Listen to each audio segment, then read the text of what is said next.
Sometimes I have a hard time explaining what I want to do. It's hard for me to tell people exactly what I have going on in my head, what I want to build, what I want to create. And sometimes the only way I can show people is to just build it. I've been struggling to figure out what kind of filming I want to do. I have lots of people I look up to. There's this feeling of doing cars that I've been into for, 7, 8 years.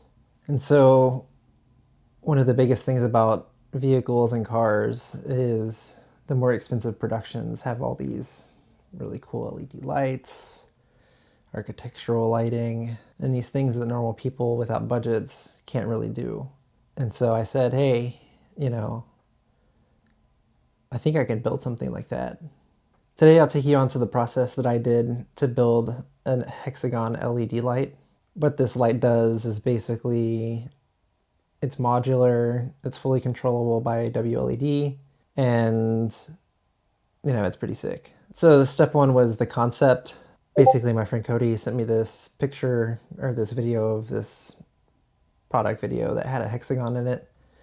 It was LED, it looked really cool. And I was like, hey, that looks cool, I'll build that. I had just built the square, and I wanted to try to figure out how to design the square in such a way that I could actually take it apart and reuse it and then make different shapes out of it. So that's what I did. After the concept, I had to figure out how to build this. I went through a couple different iterations, wrote down things on paper, and eventually I figured out that I could just build a bunch of LED tubes with some wires coming out, and then I would need some sort of way to attach them. I couldn't find anything designed for these LED tubes to figure out how to attach them, so I had to custom build it. I learned how to do 3D design.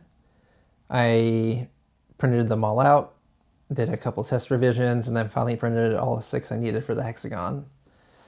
Inside the hexagon joints, I designed M6 size holes in there so that I could actually attach them to the tube so they were solid.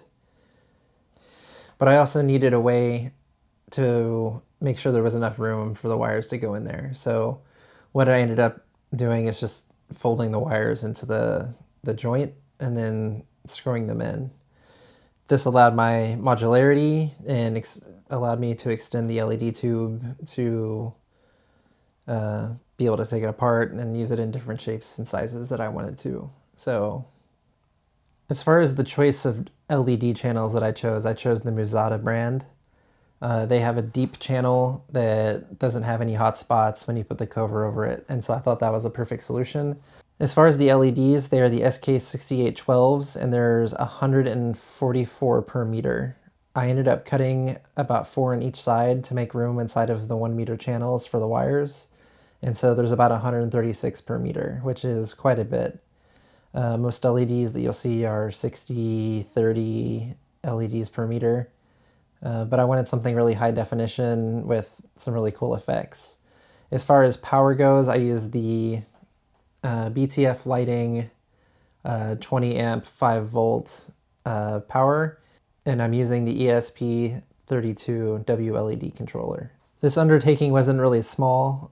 As I ordered the parts and the parts started to come in, I realized how much bigger this would be and how much more time I thought it would take. So I just started with my initial design, got all the brackets 3D printed, made sure they fit inside the channels, and then I had to actually set up the electrical inside of the channels.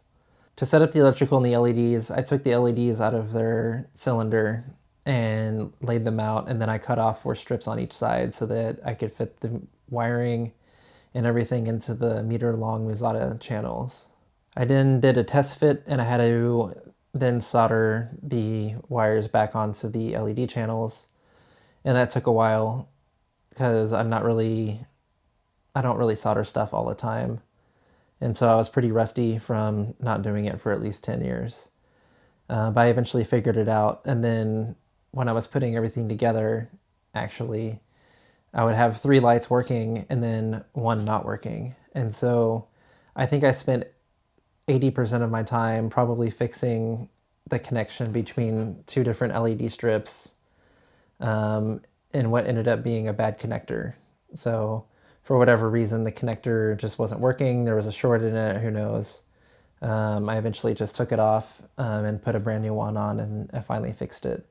But it drove me nuts because I could have been done like 3 days ago, but instead I had to sit there and just keep soldering and unsoldering, soldering and unsoldering, trying to figure out what the heck the problem was. So once that was fixed, I was overjoyed, and then I just finally put everything together. To do this, I did it one strip at a time. I took the brackets that I created. I made sure to tap the M6 screws in there. I did heat them up and stuff to melt the plastic a little bit to try to get the threads good. And then once it all finally came together, I was like, great, well, what now? What do I do? Well, I tried to put it on a C-stand and raise it up so that it would be an overhead light. But the problem I ran into is the actual form would morph and bend, and so it would never lay flat, unfortunately. So I'll have to figure out something to try to strengthen the joints or wherever it's bending, because the brackets and stuff I made were not made out of PLA. They were made out of PETG, which is a much stronger material. So it was a little confusing why that was happening. They do have attachment points on each joint for a cable to hang down, so I'll have to figure something out. But until then, you know, this is what I have. It's controllable. I can set it up on a wall somewhere. I can even set it up as almost a doorway or something. There's a couple things, you know, I can do with it in its current state. But what I really want to do is put it over on top of a car, have the effects go around, do some really sick lighting like that. So thank you for watching the video. Don't like, don't subscribe, just, you know, thanks for watching. And if you have any questions, let me know. I haven't done YouTube in 7 years, so I'm still nervous in front of the camera. Yeah, but here we are. So thanks.